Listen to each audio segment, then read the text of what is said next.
Olá, viva, muito boa noite, sejam bem-vindos se nos estiverem a ver em direto a partir de Portugal. Se nos estiverem a ver em direto a partir de outras partes do mundo, bom dia, boa tarde ou boa noite. E o mesmo se aplica se nos estiverem a ver não em direto, mas estiverem depois a assistir à gravação deste live, deste Facebook Live. Vejo que o António João Silva já está connosco. Boa noite, António João, bem-vindo. Hoje temos um tema interessante para tratar e na medida em que o assunto que vamos tratar prende-se com aplicações seguras e benéficas para crianças felizes. E vamos ter connosco as autoras de um estudo chamado exatamente Happy Kids, aplicações seguras e benéficas para crianças felizes, e dentro de momento irei já apresentar as autoras e as nossas convidadas para hoje. Dizer, entretanto, que à medida que as pessoas forem entrando, vão dizendo boa noite, para nós sabermos que nos estão a acompanhar e podem inclusivamente acrescentar de onde é que nos estão a acompanhar. Eu estou a falar convosco a partir do Porto, dos arredores do Porto, do concelho de Gondomar, uma pequena localidade chamada Rio Tinto. E dizia eu, vamos falar então sobre aplicações seguras e benéficas para crianças felizes. De facto, é um tema interessante, na medida em que hoje existem inúmeras aplicações, as crianças começam a utilizar estas ferramentas em idades cada vez mais precoces, e muitas vezes como pais sentimos, pais como avós, como tios, sentimos-nos, e até como professores, um pouco perdidos no sentido de saber quais serão aquelas aplicações que na realidade serão mais benéficas para as nossas crianças, para os nossos filhos, para os nossos sobrinhos, netos ou até alunos. Daí que me tenha ocorrido esta ideia, porque também já conhecia o trabalho e tenho tido a oportunidade de acompanhar o trabalho das duas convidadas que vos trago hoje e que vou passar a apresentar e que estão connosco e que são a Rita Brito e a Patrícia Dias. Antes de fazer a respectiva apresentação, dar-vos as boas noites e as boas-vindas, e já agora, só para nos elucidarmos, de onde é que vocês nos estão a falar? Ora, olá, boa noite. Antes de mais, obrigada, Tito, por este convite e pelo interesse no nosso trabalho. Então, como já disse, o meu nome é Rita Brito, sou educadora de infância de formação inicial e doutorei-me depois em tecnologias educativas e estou a falar de Lisboa. Sim, senhora. E a Patrícia? Olá, boa noite. Eu também estou a falar aqui da zona de Lisboa. A minha área de formação são as ciências da comunicação, e trabalho na Universidade Católica. Sim, senhora. Boa noite e bem-vindas. O Abílio Carvalho também já nos está a dar as boas noites, é um habitué também destes lives. Connosco está também o Óscar Ribeiro da Costa, que também nos dá as boas noites. Já agora, por curiosidade, de onde é que vocês nos estão a acompanhar, Abílio, António João e Óscar? E enquanto eu vou fazendo só aqui uma resenha do que iremos falar hoje, para irem dando as boas noites e dizendo-nos de onde é que nos estão a acompanhar. Então, hoje vamos apresentar os dados das 3 fases do estudo Happy Kids, aplicações benéficas para crianças felizes, e essas 3 fases correspondem a visões na ótica dos pais, das famílias e dos stakeholders, sendo aqui stakeholders todos aqueles que têm algo a dizer sobre a matéria e que de alguma forma poderão estar envolvidos na questão e que vão, imagino eu, desde os fabricantes das aplicações até especialistas na área da segurança e tudo mais. Desenvolvendo um bocadinho mais para auxiliar, a Rita Brito é professora auxiliar no ISEC em Lisboa, onde leciona no mestrado de Educação Pré-Escolar, é investigadora no Centro de Estudos CRCW da Faculdade de Ciências Humanas da Universidade Católica Portuguesa, é doutorada em Tecnologias Educativas e tem um pós-doutoramento especializado na utilização de tecnologias digitais por crianças até aos 6 anos de idade. A sua investigação foca-se em tecnologias digitais e educativas e na formação de educadores de infância e professores de primeiro ciclo do ensino básico. É autora de várias publicações, entre as quais se destaca o livro Família.com de 2017. A Patrícia Dias é professora auxiliar na Faculdade de Ciências Humanas da Universidade Católica Portuguesa e investigadora nos Centros de Estudos CSCC e CRCW. Doutorado em Ciências da Comunicação, os seus interesses de investigação são os mídias digitais, a sua utilização por crianças pequenas e também a sua utilização no âmbito do marketing e das relações públicas. É ainda autora dos livros Viver na Sociedade Digital, de 2014, e O Telemóvel e o Cotidiano, de 2008. Como tinha dito, sejam bem-vindas, o tema é bem interessante. A acompanhar-nos temos já também a Carla Oliveira. Boa noite, Carla, seja bem-vinda. A Carla, se não tem erro, acompanha-nos a partir de Odmira, portanto um pouco mais a sul, e mais a sul ainda temos o João Maruta, que tenho ideia que nos acompanha a partir de Sines. Portanto, já temos mais de 10 pessoas connosco. Estes minutos normalmente é para deixar as pessoas entrarem e apresentarem-se, e acho que podemos, digamos, começar. Já foram feitas as apresentações. Avisar que quem nos está a acompanhar está à vontade para deixar perguntas e comentários e sugestões que tenham a fazer nos comentários do Facebook, onde este vídeo em direto está a ser emitido. Eu então ia lançar a apresentação. Dar também ainda as boas noites à Cristiane Parente, que nos acompanha a partir de Brasília e que também já é um regular nestas sessões. E então ia lançar a apresentação que vocês tiveram a simpatia de me enviar, e isso serviria como, digamos, lançamento não só para a apresentação do vosso trabalho, mas também para o lançamento da discussão e da conversa que teremos a seguir. Então, passo-vos, digamos assim, a bola para o vosso lado e estejam à vontade para iniciarem a apresentação e vão-me dando indicações e eu irei passando também os slides da mesma, ok? Ok. Bom, não sei quem é que poderá começar. Eu ia só dizer que se calhar acho mais simpático aquele modo de visualização em que também nos podemos ver uns aos outros, okay. e a apresentação, porque acho que é mais, não sei, acho próximo podermos ver uns aos outros. É, sim, senhora, tem razão. A nossa ideia com a partilha dos slides, no fundo, é para nós podermos também mostrar os resultados na forma de gráficos e também ser mais fácil às vezes de visualizar aquilo que queremos dizer, mas se calhar apenas como uma introdução posso começar por explicar um bocadinho de onde é que surgiu este projeto. Eu e a Rita acabámos por nos conhecer num projeto da Comissão Europeia já aqui há uns bons anos, e temos aqui uma grande paixão em comum, que é este interesse por saber mais sobre como é que as crianças utilizam as tecnologias, que impacto é que isso tem nas famílias e como é que todos os agentes que de alguma maneira interagem com a criança no seu contexto mais próximo ou até mesmo mais distante, mais ocasiões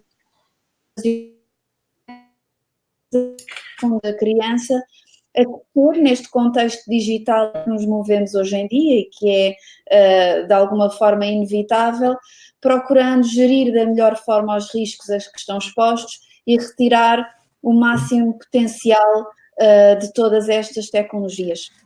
Em alguns dos nossos trabalhos prévios e também na investigação em geral, chegou-se à conclusão de que realmente as crianças mais pequeninas utilizam sobretudo dispositivos móveis, os smartphones dos pais ou tablet da família, e muitas delas começam a ter o seu próprio tablet desde muito cedo, e então achámos que fazia falta um projeto em que conseguíssemos estudar mais a fundo, uma vez que o principal formato para um conteúdo digital com que as crianças contactam desde cedo é o formato de uma app. Achámos que fazia falta um projeto que estudasse mais a fundo, afinal, quais são as características das aplicações que são positivas ou que são favoráveis ou que promovem o desenvolvimento da criança ou que a deixam em segurança, e quais são aquelas com que devemos ter mais cuidado ou que se calhar as devemos ensinar a utilizar de uma determinada maneira. E daí, no fundo, esta é a ideia por trás deste projeto Happy Kids, como conhecer as aplicações, como avaliar as suas características e como utilizá-las de maneira que as crianças se sintam felizes com esta forma também de conteúdo e de entretenimento. Não sei se queres acrescentar alguma coisa, Rita. Não quero acrescentar. Então, se calhar passávamos para o slide seguinte, em que nós selecionamos esta imagem. Ok. Anterior? Ok. Sim, só no fundo foi o que reflete um bocadinho o que a Patrícia acabou de mencionar. Nós pretendíamos conhecer, então, mais do que conhecer até a utilização das tecnologias pelas famílias, queríamos conhecer aprofundadamente que critérios elas utilizam para escolher aplicações, que tipo de dispositivos são escolhidos, e de modo depois a podermos ajudar futuramente stakeholders na construção de alguns materiais, também fazer algo mais, aprofundar guidelines relativamente à segurança digital, que tão importante é neste mundo, ainda que a maioria das famílias, pelo menos, e nós também, ligados à parte académica, ainda estamos a descobrir. Se calhar passávamos para o slide 3, para os objetivos. Então, assim, em traços muito gerais, conforme referimos, os nossos objetivos eram principalmente identificar critérios positivos. Que critérios é que estas famílias utilizam para avaliar e classificar conteúdos móveis positivos, que no fundo o que instalam e porque escolhem. Construirmos um modelo teórico baseado nestes critérios positivos e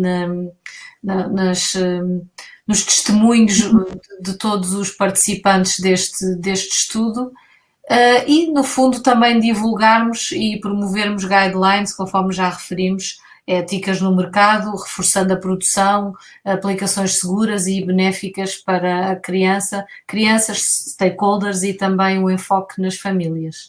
Ok.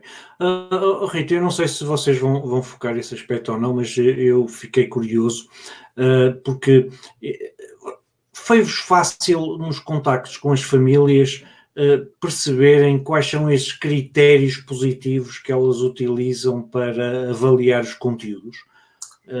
Eu olho assim, e até mesmo para mim, digamos, seria algo difícil em se me perguntarem logo à partida, teria alguma dificuldade. Vocês tiveram alguma dificuldade nesse trabalho, não só com as famílias, mas também com os pais e com os stakeholders também? Rita, desculpa. Vou dar a minha opinião pessoal. Foi muito fácil falar com as famílias estavam muito receptivas e acho que estão sequiosas de falar sobre esta temática. Eu até pensei que fosse ser difícil. Eu fiz um trabalho semelhante para o meu pós-doutoramento, eu tive que negar entrevistas, porque as pessoas queriam que eu lá fosse a casa ver o que faziam e falar comigo. Eu tive de dizer, não, eu já tenho dados suficientes, já não posso fazer mais. E nós aqui também tivemos essa receptividade. As pessoas querem falar, querem perceber se estamos a fazer bem, estamos no bom caminho, porque as tecnologias de facto estão presentes, mas falta ainda muita reflexão acerca desta temática. Certo. Patrícia ia dizer qualquer coisa também, não é? Sim. Só uma breve nota. Falar com as famílias e fazer um levantamento dos critérios que elas utilizam foi muito fácil. Por vezes, até esta conversa, se calhar os pais, sobretudo, ou até mesmo as crianças, não tinham refletido ainda bem sobre como é que faziam estas escolhas, mas quando nós os desafiámos a refletir, facilmente nos forneceram alguma explicação. Ok. E a questão do cognitivo. Nós depois, surgirá mais adiante na apresentação, uma das bases teóricas para este projeto é um modelo da Sonia Livingstone, que é precisamente o propósito online, ou seja, a Sonia Livingstone, a autora, propõe alguns critérios que para ela permitem identificar conteúdos que são positivos para as crianças.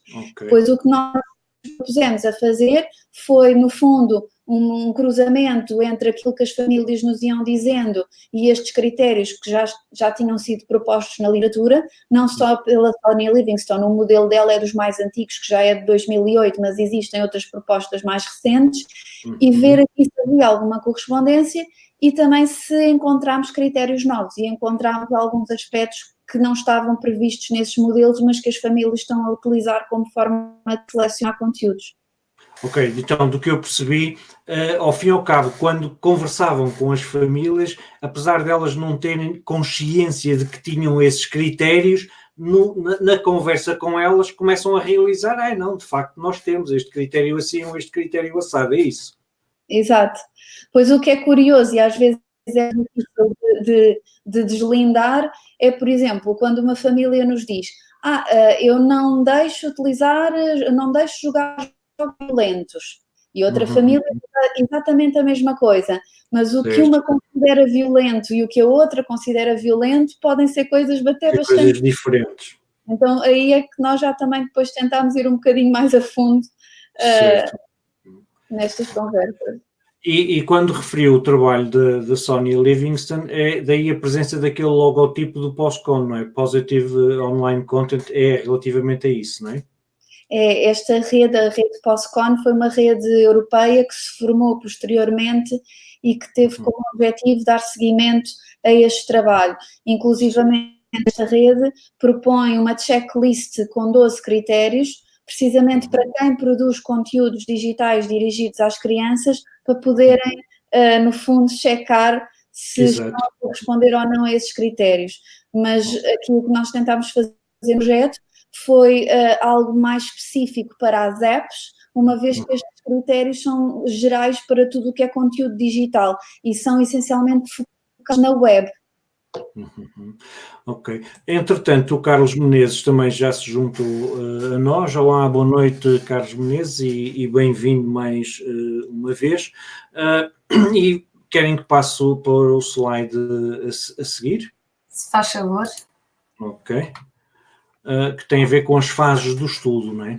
Sim, este slide explica rapidamente as 3 fases do nosso estudo, em que na primeira fase distribuímos um inquérito por questionário e foi respondido por 1955 pais com filhos até 8 anos. Aqui pretendemos conhecer as práticas e percepções sobre as aplicações e os critérios de seleção destas aplicações. Na segunda fase, foi possível aprofundar algumas questões que surgiram nos questionários e entrevistámos 81 famílias, também com filhos até 8 anos, para conseguirmos conhecer melhor as percepções e as atitudes dos pais relativamente às aplicações que os filhos utilizam e um bocadinho da mediação parental que é feita com estas tecnologias digitais.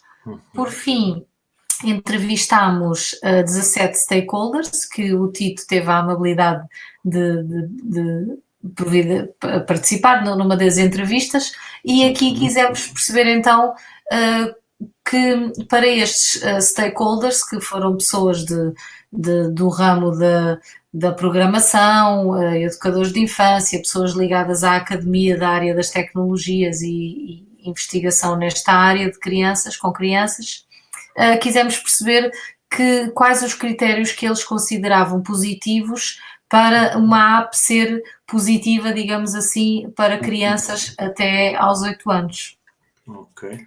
Eu gostava só de destacar que as imagens que podemos visualizar para cada uma das fases correspondem à capa dos relatórios que estão publicados e estão disponíveis online gratuitamente. Daqui a um bocadinho já vai fazer o favor de partilhar os links para os relatórios.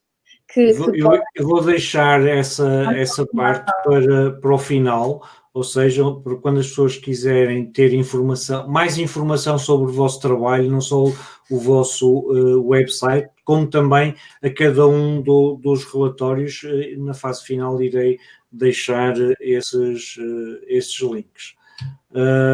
Entretanto, fase seguinte, perguntas da investigação, não é?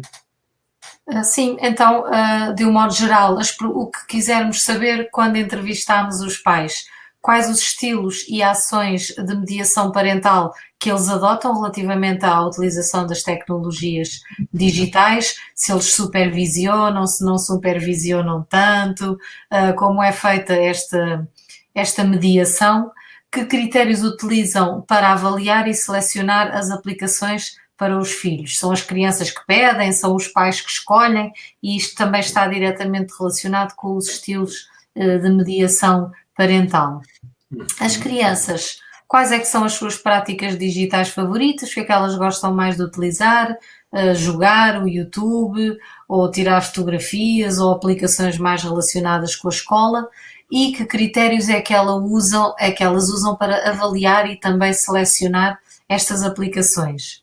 Aos stakeholders perguntámos o que é isto de uma aplicação positiva para as crianças e que características ela deveria ter, tanto de interface como também ao nível da utilização da criança, mais autónoma, menos autónoma, criadora de conteúdos, enfim, quisermos perceber então com estes especialistas o que é que eles consideravam que seria uma aplicação positiva. E querem-nos dar, digamos, algumas pistas relativamente bem sei que, como estávamos a referir, no final vamos dar os links para os relatórios, mas querem-nos dar algumas pistas relativamente às respostas que obtiveram dos pais, das crianças. Claro que queremos, já de seguida, Tito. Ok. O resto da apresentação. Sim, isto foi só uma introdução, agora vamos explicar um bocadinho mais em pormenor, mas não exaustivamente, porque exaustivamente as pessoas não os relatórios, mas os principais resultados de cada uma das fases. Se quiser passar para o slide que diz faz um questionário. Se calhar podemos fazer aqui um pequeno teaser. Sim, claro. No fundo, as respostas que encontramos bastantes contradições, sobretudo em perspectiva dos pais e dos filhos. Fica já aqui um bocadinho este teaser. Surpreendeu-nos um bocadinho que, enquanto do lado dos stakeholders existe alguma preocupação de saber do que é que as crianças gostam e de alguma maneira de agradar ao seu público-alvo, muitas vezes os pais decidem a partir dos seus próprios critérios, sem perguntar, sem a perspectiva da criança. Então fica aqui um bocadinho este teaser para o que vamos encontrar. Então se calhar podemos entrar um bocadinho mais aqui dentro do tema dos questionários. Já explicámos um bocadinho sobre o método. É uma amostra intencional porque nós utilizamos um portal com conteúdos dirigidos a famílias com crianças pequenas para divulgar o link para o nosso inquérito. Foi a maneira mais fácil de conseguirmos atingir as pessoas com as características que pretendíamos, e temos aqui uma dimensão de resposta, uma quantidade de respostas bastante relevante, 1955 respostas válidas. Calhar podemos passar ao seguinte. Relativamente às principais conclusões, não é? Um resumo das hipóteses que retiramos deste inquérito. Exemplos de ação parental. Recentemente a Sonia Livingstone também propôs um modelo que sistematiza muita da literatura que já existia sobre este tema e que resume os estilos no fundo a dois. Um estilo restritivo, que assenta na supervisão, no controle e na proibição, e um estilo que elas muito satisfatória, mas um estilo em que os pais procuram apoiar as crianças e potenciar a utilização que fazem destas tecnologias e utilizam-nas em conjunto, ensinam, etc. Aquilo que nós encontramos nas famílias portuguesas, uma grande mistura.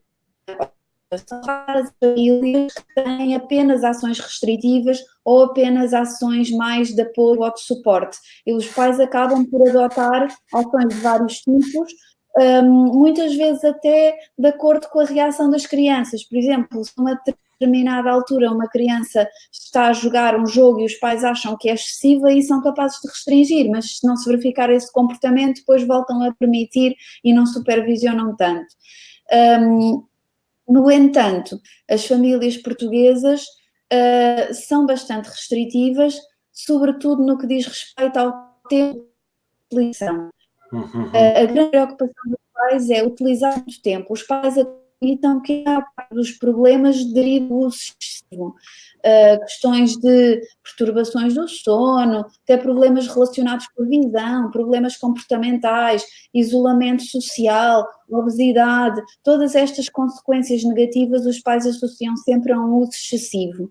E então, podem usar meia hora, podem usar uma hora. Agora, o que é que estão a fazer durante esta meia hora? Os conteúdos, muitas vezes, na maior parte dos casos, não são supervisionados, nem monitorizados, nem acompanhados, porque às vezes é aquele tempinho que os pais precisam para fazer o jantar, para arrumar qualquer coisa em casa e a criança está entretida com esta tecnologia. Não acaba por ser um recurso muito eficaz para os pais.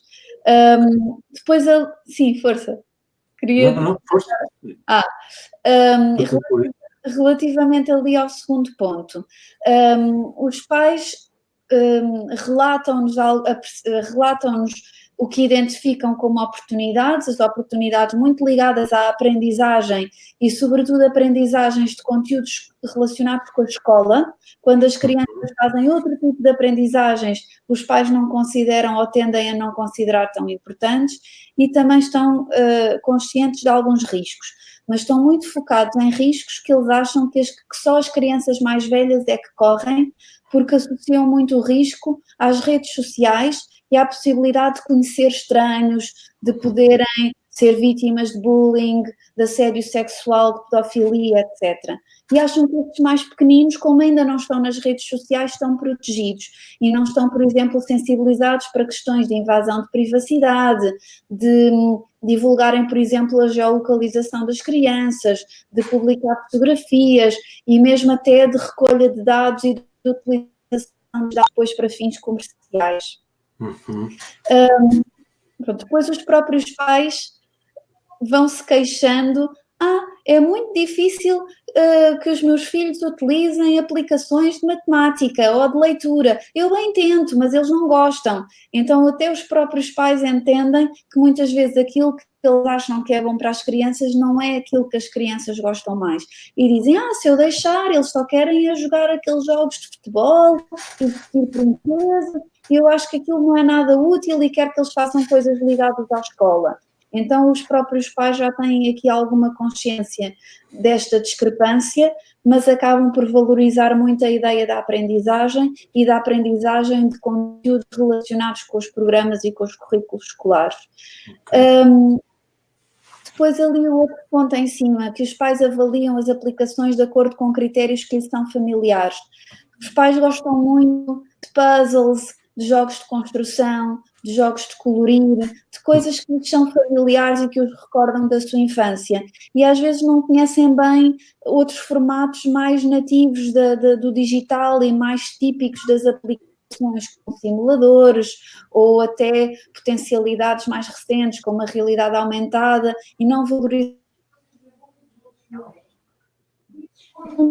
que é transversal à maior parte das famílias e que também nos motivou muito neste projeto, é que os próprios pais reconhecem que têm muitas dúvidas sobre quais são as melhores escolhas e que quando tentam informar sobre isto encontram muitas fontes de informação, nem todas são fidedignas e às vezes são contraditórias entre si. E de facto eu e a Rita achamos que aqui a Academia deve assumir este papel de alguma maneira também de tentar ajudar os pais nestas suas dúvidas. O que acontece é que estamos perante a tecnologia, as tecnologias atualmente evoluem muito rapidamente e é necessário algum tempo para desenvolver estes estudos e nós sentimos que estamos sempre a correr um bocadinho atrás da realidade. Não, temos aqui esta dificuldade de estar a estudar uma realidade que muda muito rapidamente. Claro. Eu, entretanto, imagino que a Rita também queira acrescentar qualquer coisa, mas, entretanto, vamos tendo aqui, sim, outras pessoas também a juntarem-se a nós, nomeadamente o António Veloso. Olá, boa noite para todos. Boa noite, António Veloso, seja bem-vindo. É um prazer tê-lo, contar consigo aqui, assim, neste Facebook Live. E o Carlos Menezes pergunta-nos, não sei se já é pertinente perguntar. É sempre pertinente perguntar, Carlos Menezes. Eu é que posso demorar mais algum tempo a pôr a sua pergunta no ar, mas pertinente perguntar é sempre. Mas gostaria de saber como lidam com pais que relutam em controlar, falam em invasão de privacidade, etc., como lidam com esta questão. E acho que isto está relacionado, digamos que ao fim e ao cabo, com os estilos de parentalidade digital de que há bocadinho a Patrícia falava, e dos dois estilos que a equipa da Sony Livingston tinha desenvolvido, e há um trabalho também interessante que eu depois deixarei nos comentários no Facebook, de uma autora que é a Alexandra Samuel, que também desenvolve alguma informação relativamente aos estilos de parentalidade digital. Mas gostava de saber a vossa opinião relativamente a esta questão. Este nosso estudo foi só com famílias portuguesas, mas nós antes deste projeto participámos num projeto da Comissão Europeia com 18 países e de facto chegámos à conclusão que a noção de privacidade está muito ligada à cultura e em países como Portugal, mas em geral no sul da Europa, a nossa noção de privacidade relativamente às crianças é muito reduzida. Portanto, os pais raramente sentem que estão a invadir a privacidade das crianças. Nas famílias portuguesas não há portas fechadas, os pais sentem-se à vontade muitas vezes para abrir a mochila, arrumar, diferente de outras culturas, e nós tivemos essa conversa. Os países mais nórdicos realmente têm muito mais atenção em considerar a privacidade da criança.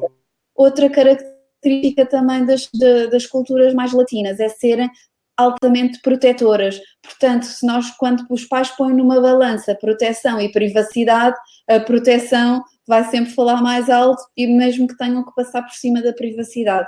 Então é um bocadinho esta realidade que encontramos nas famílias portuguesas. Rita, não sei se queres acrescentar.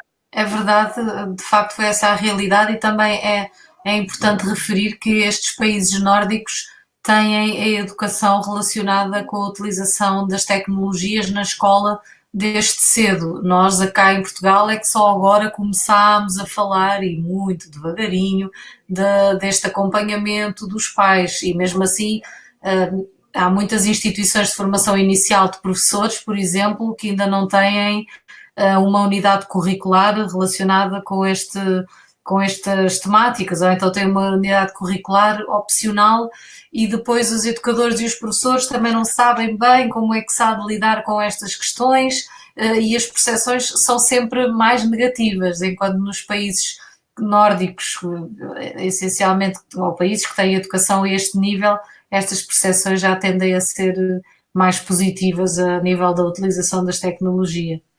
O João Maruta acrescenta, pois, privacidade lá para os 12, 13 e mesmo assim dar uma vista de olhos no histórico volta e meia. E eu também é um pouco a percepção que tenho, ou seja, as questões da privacidade e do receio dos pais relativamente ao não entrar, digamos, na esfera privada dos filhos, respeitar a sua privacidade, não querer invadir o seu espaço, mesmo também o seu espaço digital. Isso começa a acontecer mais na pré-adolescência e na adolescência e não tanto, digamos, até aos 8 anos, que é onde incide, digamos, o vosso trabalho, não é? Sim, os pais vão-nos dizendo que volta e meia, alguns até dizem, faça vistoria ao tablet, ou seja, vão ver o que é que está instalado e se há alguma coisa que lhes desagrada, chamam a criança e dizem, olha, vamos desinstalar este jogo e este, porque não é para a tua idade, ou é muito violento, ou não. Portanto, isto é uma prática comum. Também temos que nos lembrar que estas crianças que nós estudámos, estas famílias em específico, são crianças até aos 8 anos. Portanto, muitas vezes estas crianças não procuram, como o pré-adolescente ou o adolescente, ainda não procuram esta privacidade. O que eles nos dizem é, eu adorava que o meu pai jogasse mais comigo, mas ele não tem tempo. Eu ando sempre a pedir à minha mãe para me ajudar a passar um nível, mas ela também não consegue. Então as próprias crianças também ainda não têm, ainda não há esta procura de um espaço tão privado. Ou seja, os pais têm a oportunidade de acompanhar os filhos nessa idade, não é? Muitas vezes não aproveitam essas oportunidades quando os filhos veem com bons olhos o acompanhamento dos pais, mas depois, quando os filhos chegam a um ponto em que já não querem tanto o acompanhamento dos pais, aí os pais querem acompanhar os filhos, não faz sentido, não é? Perdemos a oportunidade e depois é difícil de a recuperar, não é? O Abílio Carvalho acrescenta também, numa época em que o Estado entra na educação das crianças, será que não estaremos a violar a privacidade da criança, como no caso da não publicação de fotos, que não será que intervenção parental no que queremos que a criança veja e jogue e quais as apps que a mesma pode ou não usar, onde termina o direito dos pais a protegerem e educar e onde começa o direito dos filhos? Uma fronteira de facto não é ténue, não é? Mas eu acho que gostava e é para isso que estamos aqui, é para vos ouvir a vocês, de ouvir a vossa opinião sobre esta questão, se bem que não é fácil. Pois não é, de facto não é linear. A minha opinião como investigadora e educadora, eu acho que a supervisão é sempre necessária na utilização das tecnologias, porque há pais, há famílias que pensam que as tecnologias digitais são um brinquedo, tecnologias com ligação à internet, e não são mesmo um brinquedo. E este acompanhamento faz com que as crianças também saibam lidar com os eventuais perigos que possam aparecer online, ou imagens que elas não gostem de ver, e imagens que elas não gostem de ver. Por exemplo, houve uma vez uma menina que me disse que me ficou muito impressionada quando vi um homem a beber cerveja de um modo rude. Ou seja, uma pessoa a beber cerveja, ela ficou impressionada, uma coisa que até nos pode passar totalmente despercebida. Mas é preciso acompanhamento neste sentido. E o quando e a idade é muito subjetivo, acho que é muito subjetivo, depende também da maturidade da criança, e nós a certa altura temos que dar autonomia às crianças. É a mesma coisa quando eles vão sair de casa ou quando começam a estudar e já vão sozinhos para a escola. Há uma altura em que quer queiramos, quer não, elas têm que voar, e eu acho que mesmo se poderá aplicar com as tecnologias. Quando é que as deixamos sair sozinhas de casa? Quando temos a certeza que elas não perdem a chave, que sabem o caminho, que sabem andar em segurança na rua.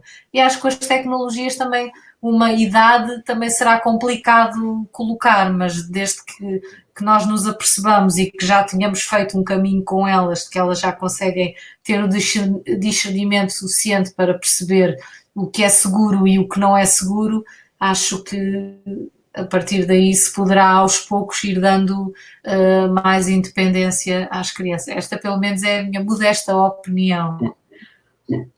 Eu acho que se calhar... Sim, se calhar vai soar muito teórico, mas esta questão dos direitos das crianças e das crianças também terem direito a participar no mundo digital e de muitas vezes a proibição ser a primeira solução que os pais encontram e que de facto ou a proibição ou a invasão da privacidade e que acaba também por colidir com alguns direitos das crianças. No meio académico que estuda estes temas, recentemente fala-se dos 3 P's.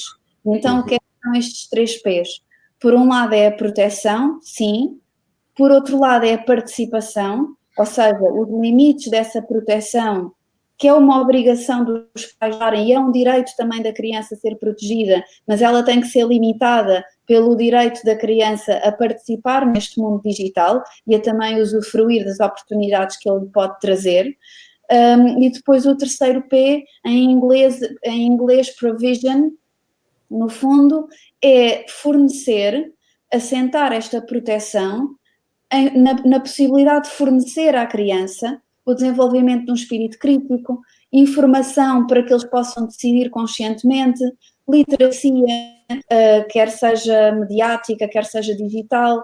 No fundo, a melhor proteção não é a proibição, mas é como a Rita estava a referir, a preparação das crianças para serem autónomas e fazer as suas próprias escolhas.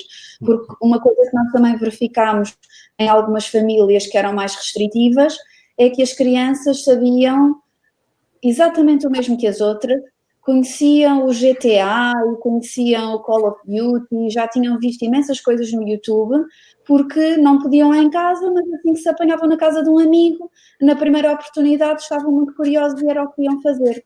Mas a proibição, em geral, não funciona. Há sempre formas que eles encontram quando querem e quando estão motivados de contornar estas proibições. Claro. Por isso vale mais eles aprenderem o caminho com os pais do que depois sozinhos com os amigos, sabe-se lá onde. Vale mais aprenderem em casa do que sozinhos. Eu vejo isso um pouco, é como andar de bicicleta, não é? Eu também, quando os meus filhos começavam a andar de bicicleta, primeiro tinham rodinhas, não é? Depois, quando eu sentia que eles já vamos aventurar-nos mais um bocadinho, a gente tirava a rodinha, mas eu andava atrás, a correr atrás deles, a segurar no selim, não é? E volta e meia largava para ver se eles já conseguiam, exato, para ver se eles já iam por eles. Eu acho que esta idade, digamos, até aos 8 anos, não é?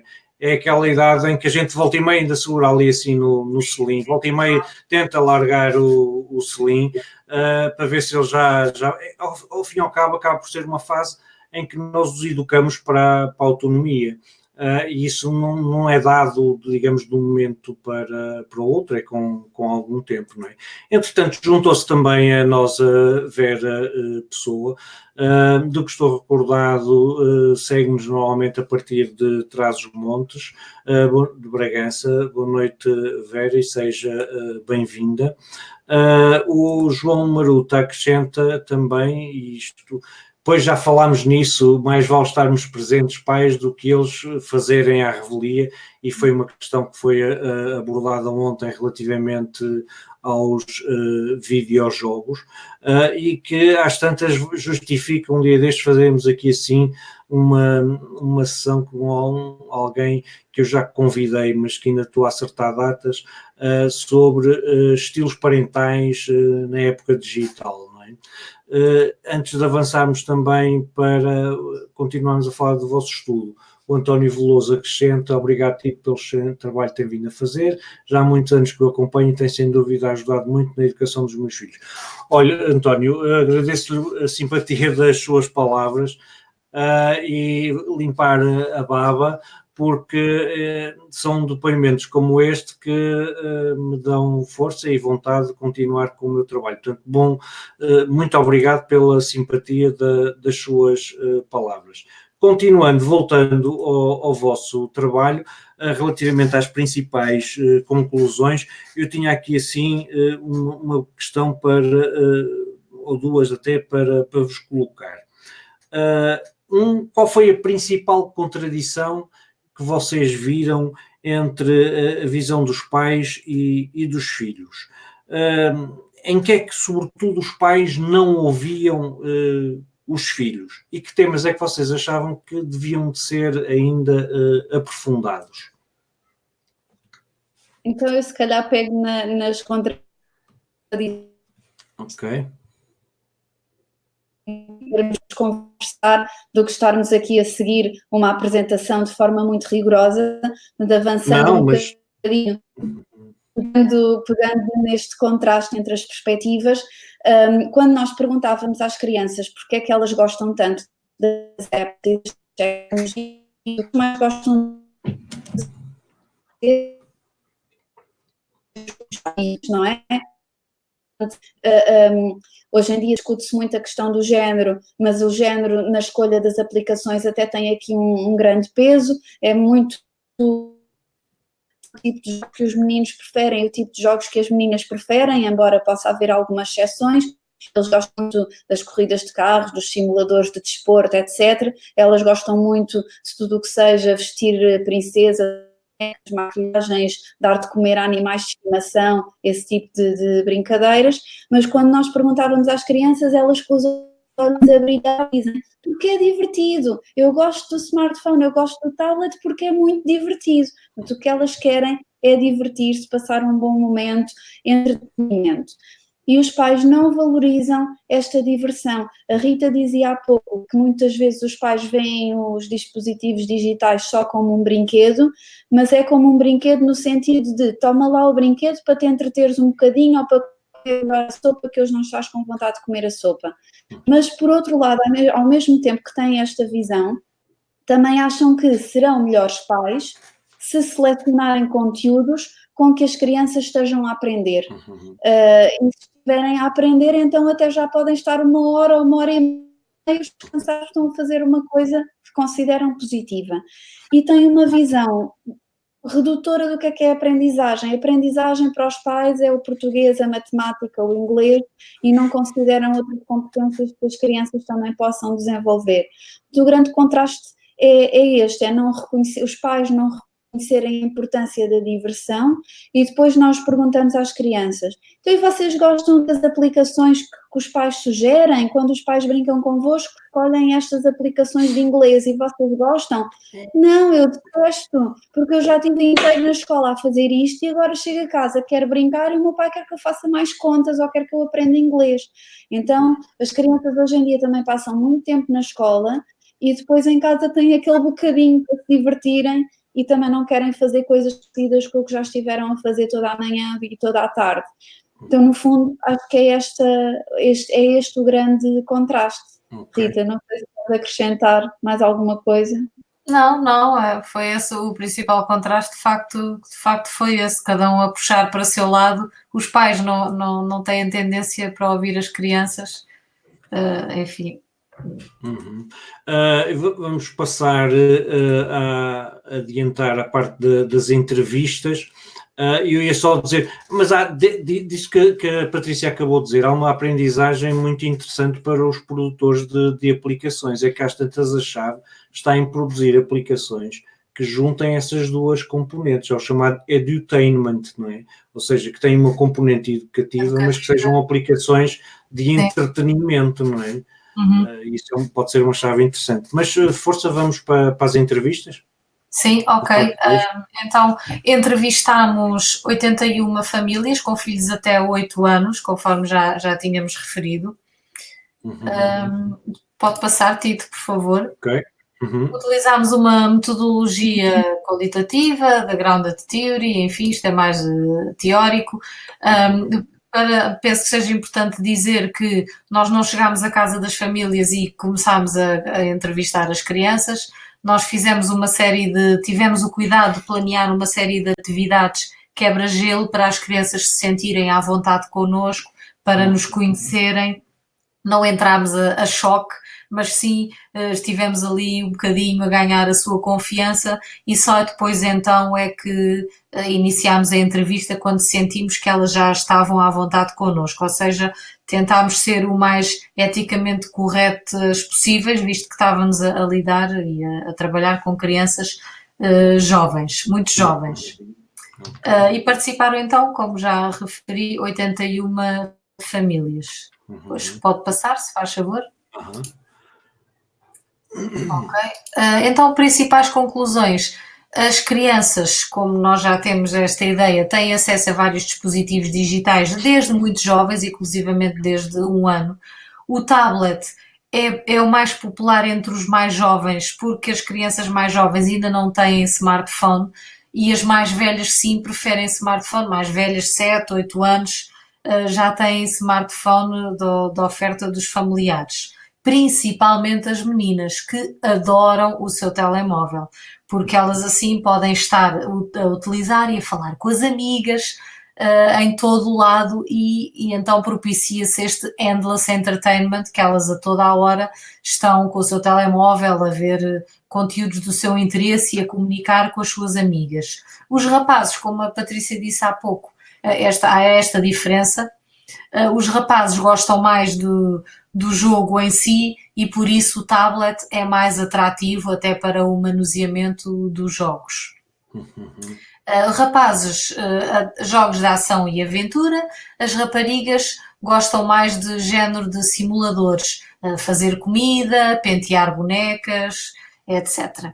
As raparigas mais velhas gostam imenso de redes sociais e principalmente de comunicação. Acho que os rapazes mantêm-se nos jogos.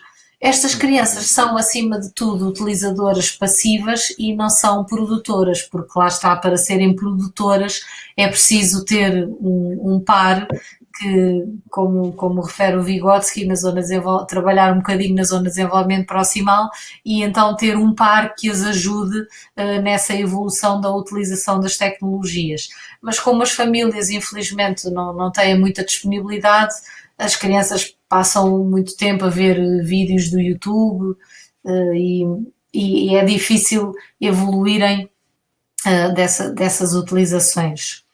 Relativamente à mediação, os pais optam por uma mediação autoritativa, ou seja, que dão uma certa liberdade às crianças para as suas escolhas e impõem regras, principalmente a nível de tempo, e uma utilização esporádica, precisamente porque não têm muito tempo para estar a fazer este acompanhamento, né, na utilização das tecnologias. Os estudos referem que a mediação autoritativa é a mais indicada, assim como com a utilização, de modo a fazer o acompanhamento desta utilização, como já temos vindo a falar.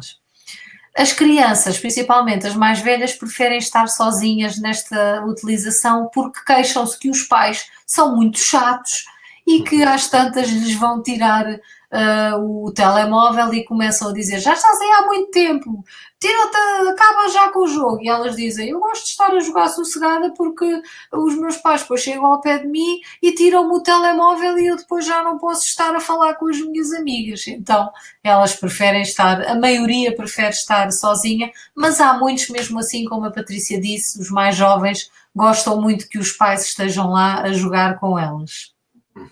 Os pais tanto têm percepções positivas das tecnologias, como a questão da educação, como a Patrícia referiu, e são ótimos babysitters digitais, que nós colocamos como uma percepção positiva, porque eles identificam como sendo positivo o facto de serem uma babysitter digital, mas também percepções negativas, acima de tudo viciantes. Há um pânico pelo vício, que impedem a socialização, porque os pais dizem que os miúdos ficam ali agarrados àquilo e já não falam nem comunicam com mais ninguém. Mas, apesar de tudo, os pais reconhecem que as crianças, a maioria pelo menos, que as tecnologias estão presentes na sociedade e que não é possível colocá-las à parte desse mundo, mas que tem que haver uma utilização equilibrada das tecnologias e também com as brincadeiras do exterior, que são muito valorizadas pelos pais.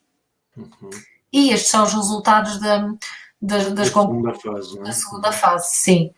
Não sei se desafiar também quem nos está a acompanhar para estar à vontade para colocar questões, fazer comentários e, entretanto, a Patrícia, se quiser também acrescentar mais alguma coisa antes de passarmos ao slide seguinte.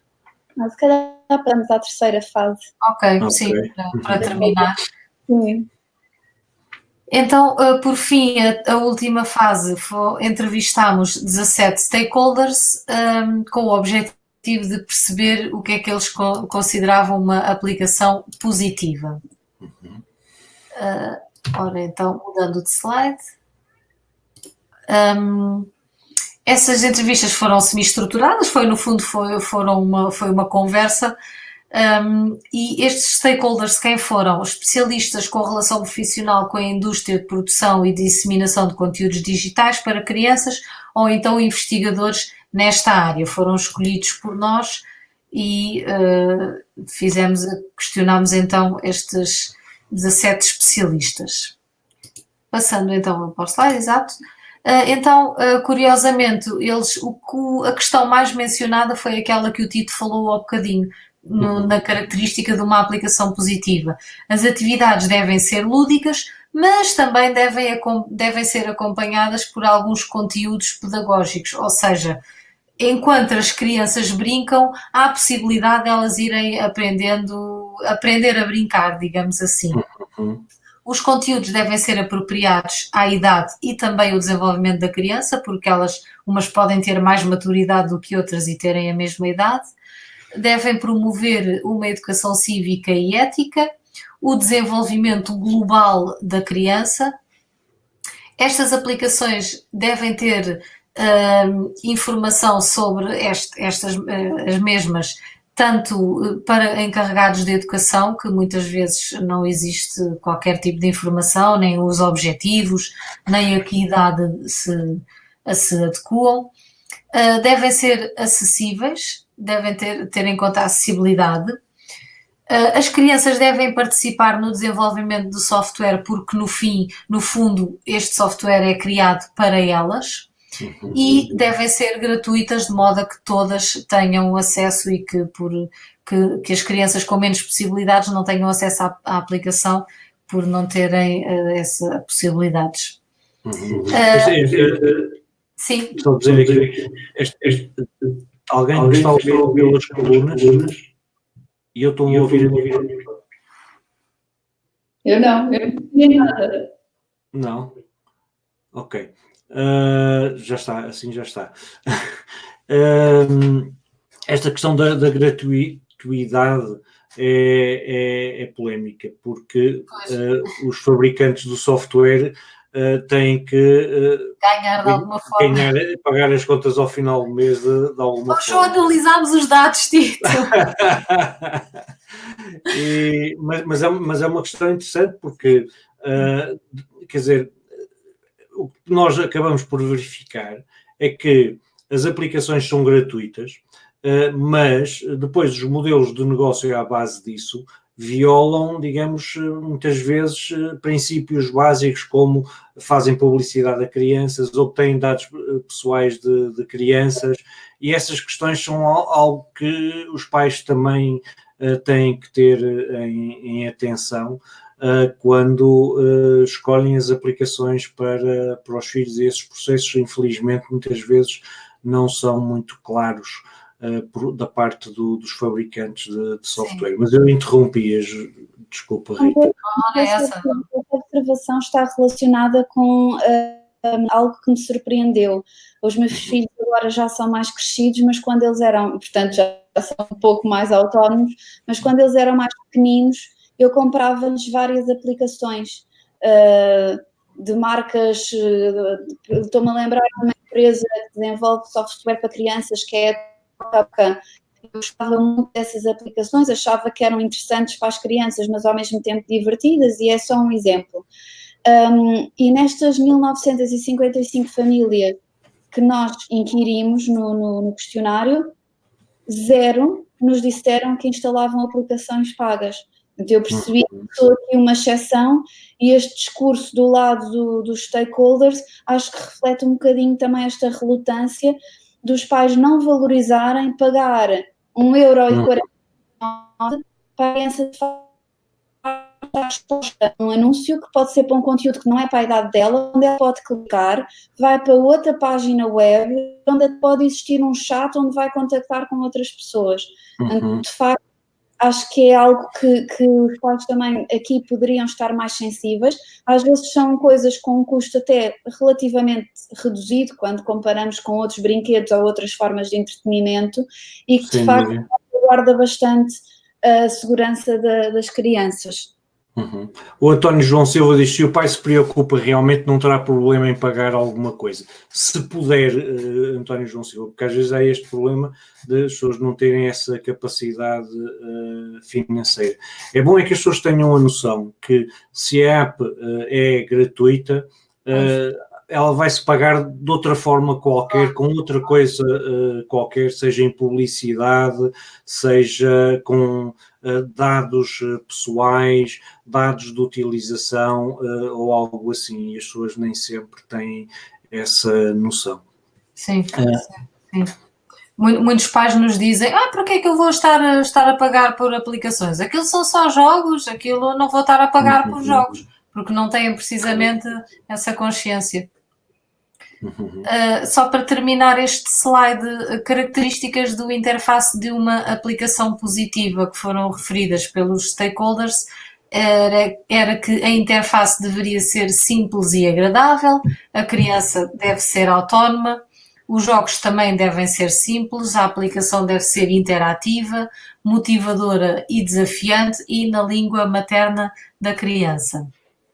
As crianças devem ser autónomas, mas a partir de uma certa idade, e também criadoras de conteúdos igualmente a partir de uma certa idade. Obviamente uma criança com 3 anos, talvez, não sei, pode ser muito proativa na utilização de tecnologias e elas às vezes surpreendem-nos, mas ao princípio podem ser mais assistivas e depois então criadoras de conteúdos. Sem dúvida. É uma das questões que às vezes nas minhas visitas às escolas me surpreende um pouco, é ver miúdos de 8 anos, por exemplo, que já têm canais de YouTube, e quando eles dizem: sim, e o teu pai costuma ver, ou a tua mãe costuma ver os vídeos antes de tu mandares para o YouTube. Não, normalmente não vêm, normalmente vêm depois. Às vezes quando vêm. Né? E isso às vezes preocupa-me um bocado. Sim.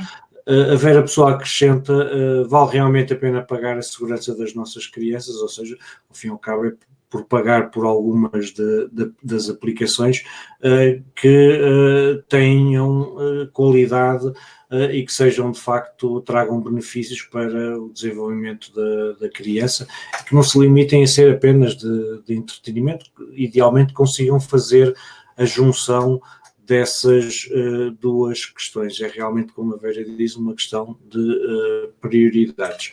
Vamos passar ao slide seguinte. Sim, este slide... As conclusões, já. Sim, é só um ponto de situação, sim, um breve resumo para recordar o que fizemos até aqui e então de seguida depois passamos à discussão dos dados e às conclusões finais a que nós chegamos. Muito bem, então nós acabamos de organizar todos estes critérios que estes vários participantes nos foram referindo em 4 grandes áreas. A primeira é a aprendizagem, que está ali representada pelo chapéu de graduação. Depois temos a segurança, ali representada por aquele escudo. A diversão, representada ali pela carinha feliz. E os aspectos mais técnicos da qualidade do interface, da qualidade do design, mais ligadas às características da própria aplicação, não tanto ao conteúdo, mas à sua estrutura. E depois temos ali por cores: o verde representa os pais, as respostas dos pais, o azul as das crianças e o laranja dos stakeholders. E podemos ver ali a percentagem dos participantes em cada um dos grupos que referiram aqueles aspectos. Então, aqui penso que neste slide é bastante... conseguimos visualizar com facilidade os tais contrastes. Por exemplo, vemos os pais a verde a valorizar imensa a aprendizagem e a segurança e a valorizar pouco a diversão das crianças e a da qualidade do interface e da user experience, que era o termo que me estava a faltar há pouco. Ao contrário, que as crianças valorizam imensa diversão e elas também gostam de aprender. O que acontece é que elas nos descrevem aprendizagens às vezes muito simples, como eu não conseguia passar este nível, insisti, ou fui ver um vídeo no YouTube que me ensinou como é que eu fazia e já consegui ultrapassar. E então eu aprendi a jogar melhor, eles dizendo pelas palavras competentes, gostam disso, gostam dessa sensação. Depois as crianças têm alguma noção de segurança, aquilo que nos vão dizendo vem muito também do discurso dos pais e de alguns aspectos que os pais vão alertando, e elas, na terminologia delas, valorizam de alguma maneira a user experience. Por exemplo, dizem-nos, eu gosto muito deste jogo porque quando eu erro faz um som, eu percebo logo que errei, ou quando eu acerto faz um som, ou eu gosto deste jogo porque consigo controlar facilmente a minha personagem. Então eles vão valorizando e apreciando diferenciais em termos de interface.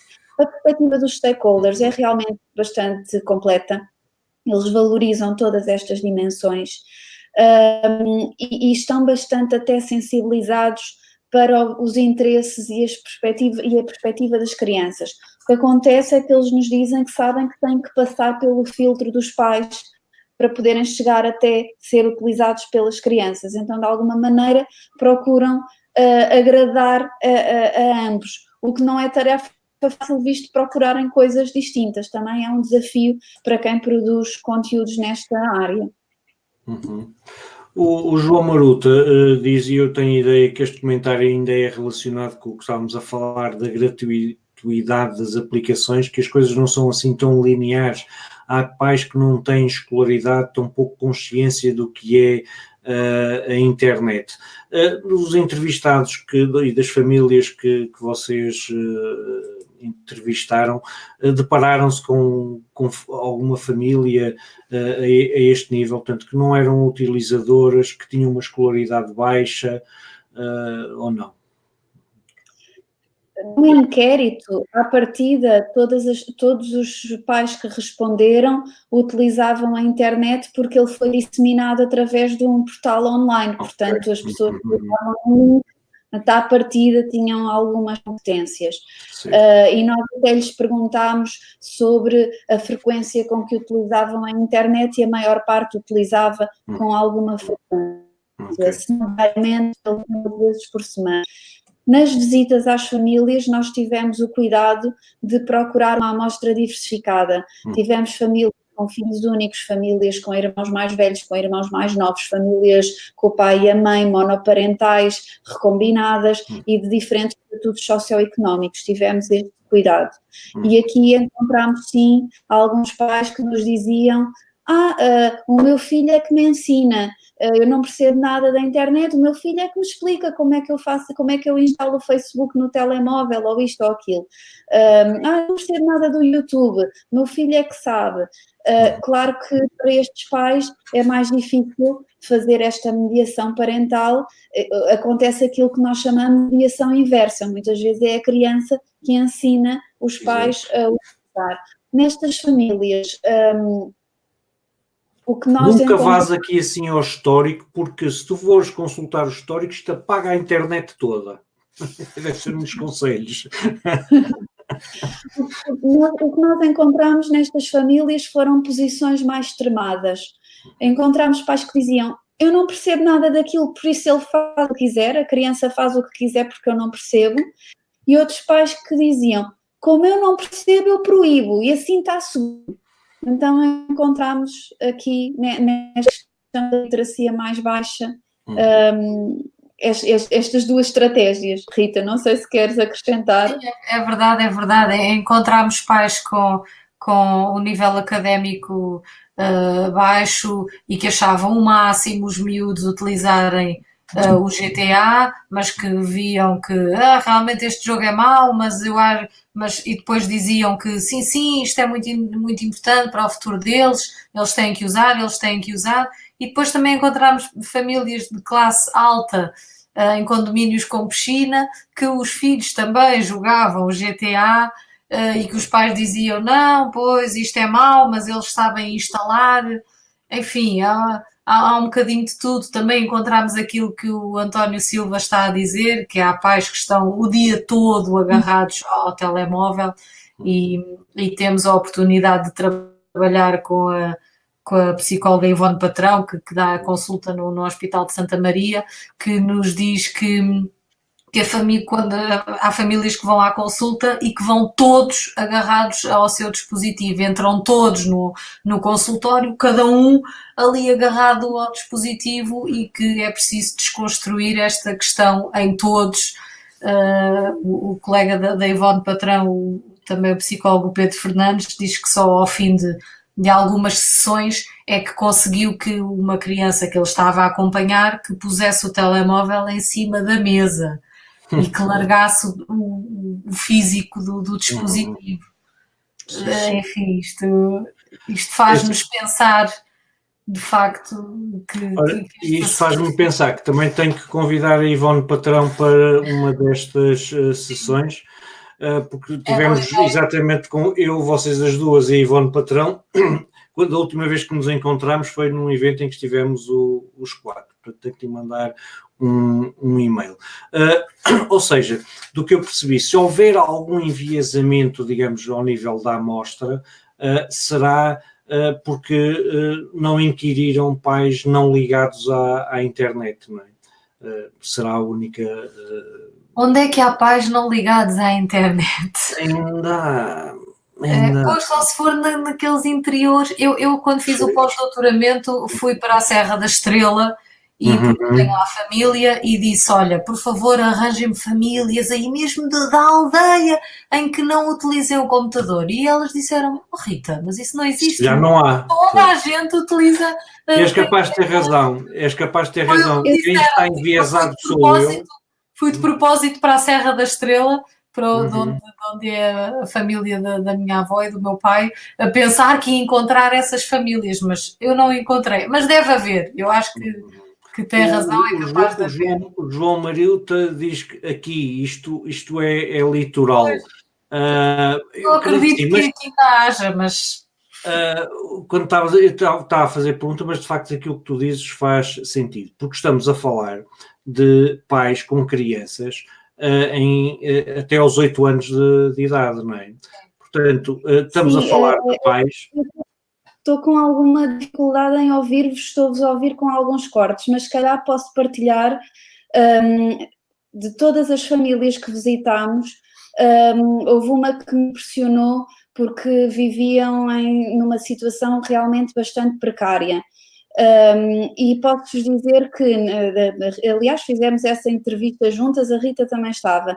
Naquela casa havia 2 aparelhos tecnológicos, que se nós podemos chamar assim. Havia um frigorífico e havia o smartphone do pai, que tinha acesso à internet, e que as crianças diziam que quando acabavam os dados, depois o resto do mês já não podiam mais utilizar, tinham que esperar até ao mês seguinte para o pai poder ter um novo pacote de dados.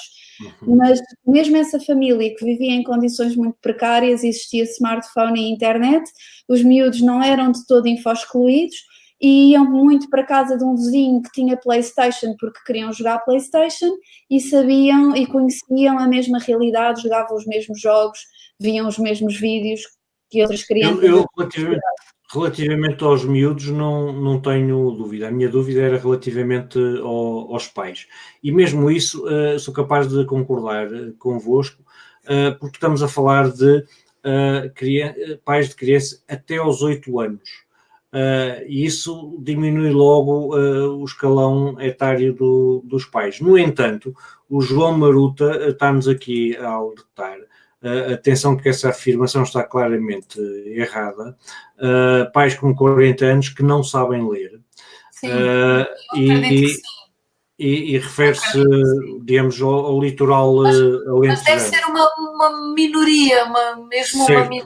Certo. Que tende a desaparecer, acho. Sem dúvida. De qualquer forma, o inquérito foi realizado para todo o país. Sim. Portanto, temos de todo o país. As entrevistas, visitas às famílias, também por uma questão logística e dos recursos que temos disponíveis para este projeto, foram de facto realizadas na área da Grande Lisboa e pretendem, aliás, só podem dar conta dessa realidade e não da realidade do país. Sim, senhora. Mas vamos adiantando, ainda relativamente às conclusões.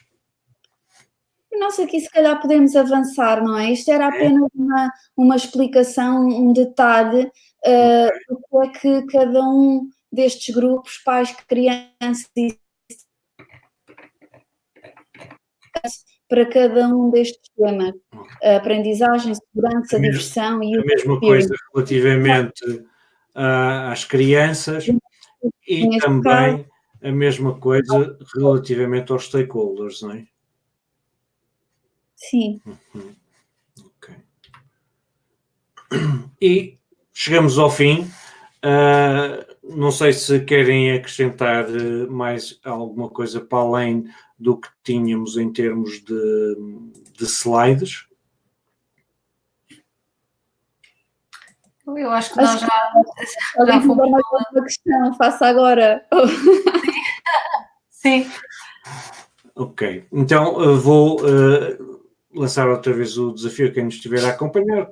Perguntas, questões que tenham, estejam à vontade para as fazerem nos comentários. Dizer que podem acompanhar de perto este projeto da Rita e da Patrícia visitando o site Happy Kids. Tem aqui assim o endereço, eu deixarei também este endereço nos comentários da página, no Facebook, e fazer também uma referência ao relatório, e neste caso este é o link para o relatório dos stakeholders.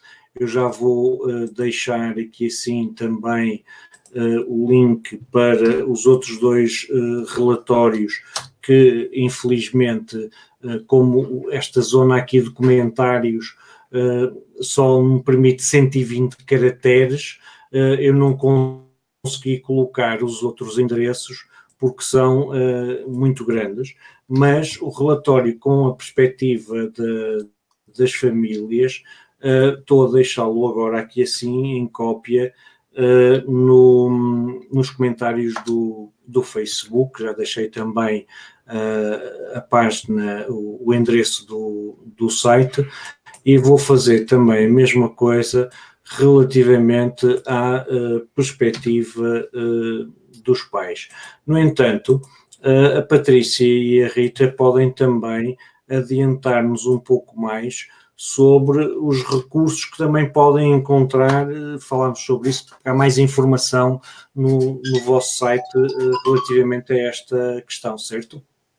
Sim, nós no site temos não só as nossas publicações sobre esta temática, como também publicações de outros colegas que nós consideramos particularmente importantes para o nosso trabalho. Dá lá um conjunto de recursos que se podem explorar. E penso que, Rita, se calhar corrige-me se eu estiver enganada, mas penso que temos também uns folhetos sobre cada uma destas fases do projeto, que são no fundo um resumo, são um pequeno folheto, 4 páginas a 5. Os principais resultados. Os principais resultados, para quem não tiver tempo de ler o relatório inteiro. Claro. Entretanto, a Teresa Coutinho, que está-nos também a acompanhar, a agradecer, obrigado nós, Teresa Coutinho, por nos acompanhar. O João Maruta acrescenta: gostava de perguntar às convidadas se esta situação dos pais com déficit educacional elevado lhes faz sentido, porque estes pais são claramente um bom alvo de estudo e os filhos um claro alvo.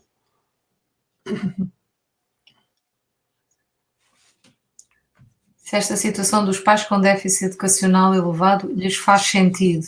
Estamos a falar, ou seja, de haver investigação com pais info-excluídos, não é?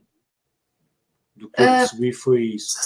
Eu- Deixa eu- ver porque acrescenta mais alguma coisa e diz, volto a referir que vive com esta realidade diariamente e não é assim tão reduzida como parece, sobretudo em montes isolados. Sim. Eu acho que todos os temas têm interesse e há uma característica no perfil de alguém que é investigador ou cientista é ser naturalmente curioso. Se calhar não estamos muito sensibilizadas para esta questão porque de facto não é a realidade que nós vivemos e normalmente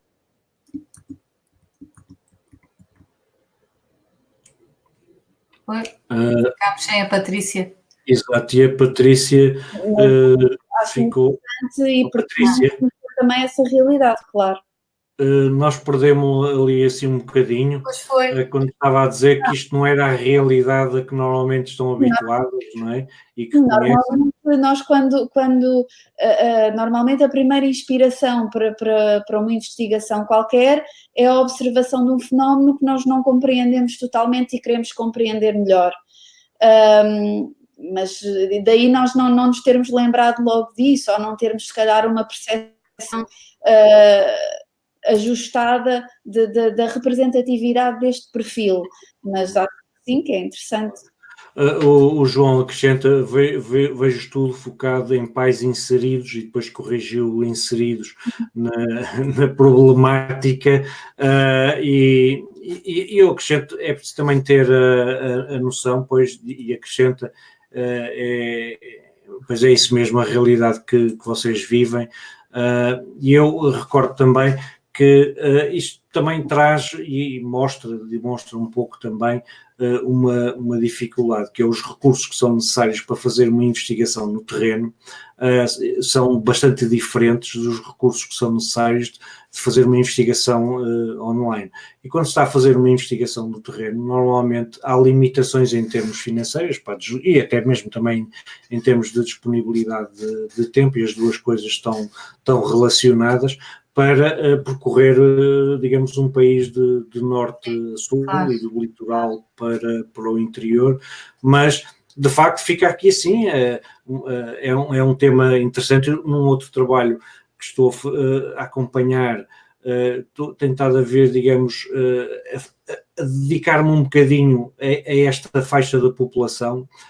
Quem é que hoje em Portugal ainda não tem acesso à internet e às vezes nós vivemos num meio urbano, lidamos com outra realidade e às vezes somos surpreendidos, porque também mesmo nos locais que frequentamos, por exemplo, estávamos a falar, o pai tem telemóvel, pois o pai tem telemóvel, mas o pai usa o telemóvel para conversar, para falar ao telefone, quando muito para mandar SMS, e os filhos usam normalmente para usar em termos de aplicações. Nós já estamos a chegar quase ao limite do nosso tempo, aliás já ultrapassamos largamente. Eu quero fazer isto dentro de 1 hora, mas vai sempre à 1h30. Tenho que aprender a gerir o meu tempo. Mas tinha aqui sim uma nota para vos deixar para pensarem, para depois responderem, enquanto eu vou fazer um anúncio do que é do live que há aí para a semana. E a minha questão é, para vocês, que imagino tenham filhos, ou se não têm filhos, têm sobrinhos, se não têm sobrinhos, estão inseridas, digamos, numa família onde há crianças ou lidam com crianças, qual foi a principal aprendizagem que vocês tiraram para vocês, em termos pessoais, deste estudo? E enquanto pensam um bocadinho, eu vou mostrar aqui assim o que é que nós vamos falar para a semana. E na próxima terça-feira, às 21h30, vamos ter também um Facebook Live com também um convidado que nos vai estar a falar sobre software livre. O que é isso do software livre? Quais são as vantagens, os benefícios e eventualmente também as desvantagens do software livre, quer seja numa perspectiva de segurança, quer seja numa perspectiva de crianças e de jovens e de adultos também, ao nível da administração pública que tanto se fala. Portanto, o tema da próxima terça-feira às 21h30 vamos ter connosco o presidente da ANSOL, que é a Associação Nacional para a Promoção do Software Livre, que nos vai então falar sobre esta realidade e vamos poder interagir com ele sobre esta questão, porque no dia 21 de setembro, acho que não me estou a enganar na data, mas depois também no dia referirei, assinala-se o dia do software livre. Portanto, fazemos um pouco uma antecipação relativamente a essa data. Referir ainda que, para além da próxima sessão de dia 17, vamos ter também ainda mais duas. Uma delas onde vamos falar sobre gamificação, e vamos ter connosco o Carlos Pinheiro, que é um professor bibliotecário especialista nessa área, que eu tenho tido o prazer de acompanhar e ver em algumas apresentações extremamente interessantes. E no final do mês, no dia 24, vamos ter uma apresentação e um convidado que nos vem falar sobre Dark Web Schooling, ou seja, a fraude académica feita com recurso à internet, onde obviamente tocaremos também o tópico do plágio escolar. E estas eram, digamos, os anúncios que eu queria fazer. Tenho ainda mais um. No próximo dia 17 de setembro, da parte da manhã às 9 horas, no Centro Cultural de Belém, o Facebook vai lançar em Portugal o programa Geração, que é um programa educativo sobre segurança na internet. Neste site, geração.splashthat.com, poderão inscrever-se e registar-se para, se estiverem em Lisboa ou próximo de Lisboa, podem não só ver o programa desse dia, quem é que irá estar presente e fazer intervenções, e podem também registar-se para estarem presentes. A presença é gratuita, é um evento gratuito, mas que requer o registro para eles poderem gerir, digamos, o espaço e o número de pessoas que podem acolher. E este, digamos, eram os anúncios, era o intervalo publicitário antes do fim, de vos passar novamente a bola relativamente à questão então da tal principal aprendizagem que este estudo trouxe para vocês em termos pessoais. Eu se calhar posso avançar.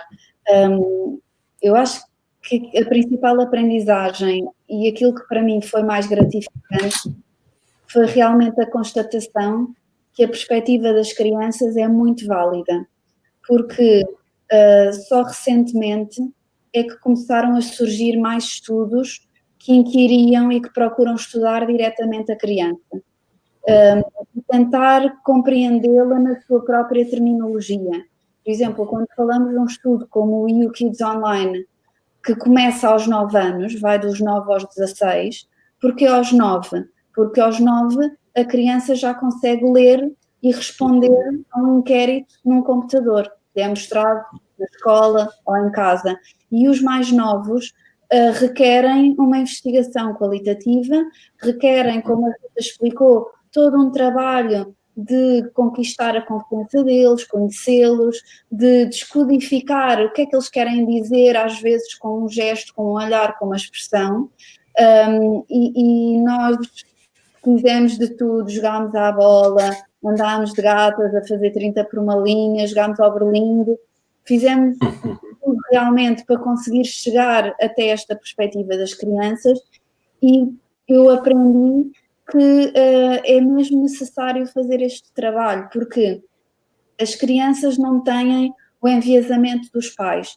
Os pais dizem-nos aquilo que eles acham que é correto e muitas vezes não é o que eles fazem. Os pais dizem muito aquilo que eles acham que a investigadora vai gostar de ouvir. Só para dar um exemplo, havia pais que nos diziam: não venham durante a semana, venham ao sábado para eu ter a casa limpinha. Pois.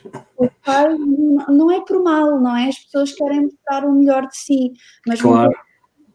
se calhar não querem admitir que os miúdos até veem um conteúdo que eles sabem que não é o melhor, mas até deixam, ou que jogam demasiado tempo, e só ao falar com as crianças é que nós ouvíamos os pais diziam, não, só jogam meia hora por dia, depois a criança diz, eu jogo para querer, às vezes até então acho muito importante e para mim foi muito gratificante este contacto com as crianças e ver o mundo pelos olhos delas e pelas palavras delas. Isso coincide também com outro aspecto que cada vez se revela mais e se sublinha mais, que é a importância de se dar voz às crianças, de as ouvir em questões que são relevantes para, não só para o presente, mas para o futuro delas, e esse é um direito que lhes assiste e que está consagrado na Declaração Universal dos Direitos, na Convenção dos Direitos da Criança, e que ao fim e ao cabo, com o vosso trabalho, estão a dar esse contributo, contribuindo também para se poderem definir políticas públicas em função disso, não é? Rita? Eu concordo inteiramente com a Patrícia, apesar de para mim não ser tão novo, porque eu como educadora fazia isso, agora já não exerço como educadora, mas sim no mestrado em Educação Pré-Escolar, e uma das coisas que falo com as minhas alunas sempre é a importância da participação e que está presente também no currículo da Educação Pré-Escolar, mas de facto ainda há muitas instituições, jardins de infância, que não concebem tanto a participação da criança, mas elas têm uma voz, elas sabem escolher e sabem discernir o bem e do mal e devemos sim dar-lhe voz e dar importância e escutá-las. E daí serem muito importantes estas investigações e acho que devemos, ainda nós agora estamos a investigar crianças em idade de creche até aos 3 anos, relativamente com as tecnologias, vai ser o próximo Facebook, Tito, Facebook Live, quando tivermos os resultados, mas só para perceberem que as crianças mais jovens ainda também utilizam as tecnologias e também é preciso ouvi-las e perceber o que é que elas fazem, por que fazem, como, com quem. A minha maior aprendizagem foi que há tanto por fazer nas escolas de formação inicial de professores. Eu não tinha muito esta ideia, mas ao entrevistar pais percebi que lhes falta tanto apoio e eu não imaginava esta questão e de facto acho que no ensino, na formação inicial de professores e educadores de infância, falta ainda um grande incremento nesta questão da utilização, principalmente da utilização segura das tecnologias. Para mim, como profissional, a tónica está aqui e é isso que eu faço questão de passar aos alunos que por mim passam e comigo trabalham e também quando temos a oportunidade de falar para várias pessoas como esta que estamos a ter. Obrigado pela vossa participação.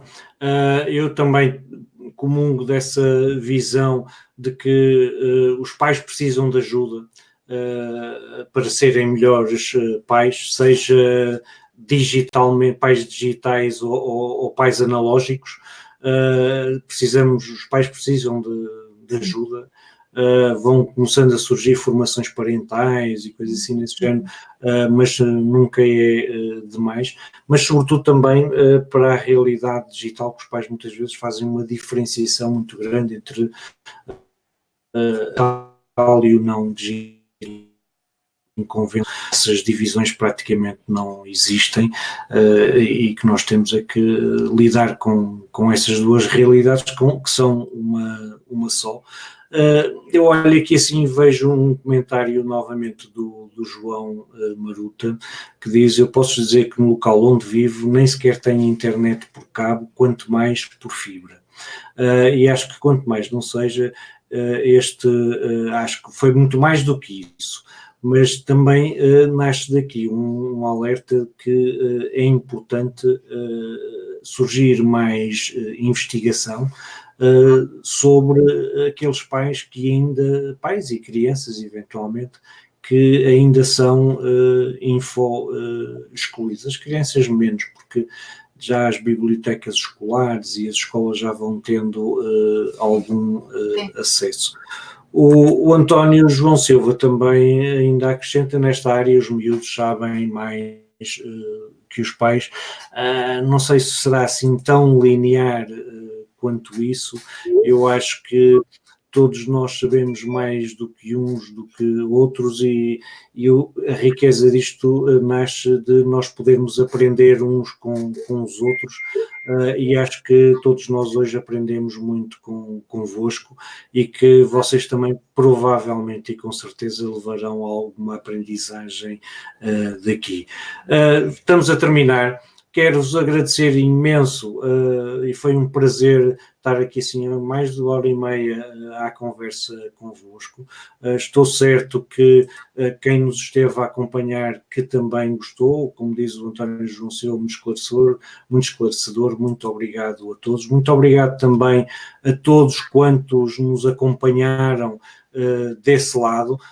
Relembrar o site da Patrícia e da Rita é o Happy Kids, e podem visitá-lo neste endereço que eu já tive a oportunidade de deixar nos comentários no Facebook, e relembrarmos que estamos para aqui novamente na próxima terça-feira às 21h30 com outro tema, como lembrei, é o software livre. A Cristiane Parente também, obrigado por mais uma boa conversa. Obrigado nós, Cristiane, por estar connosco.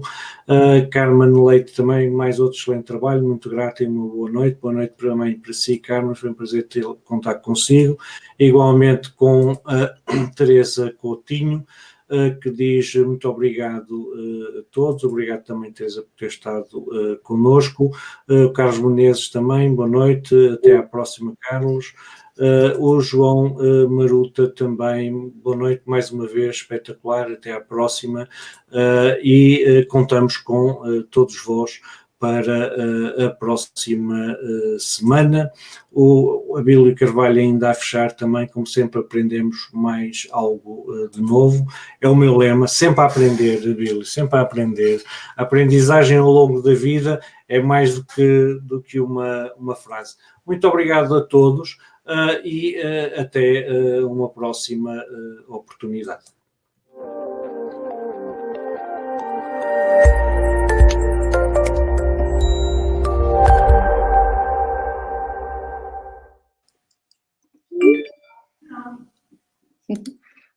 Então, obrigada.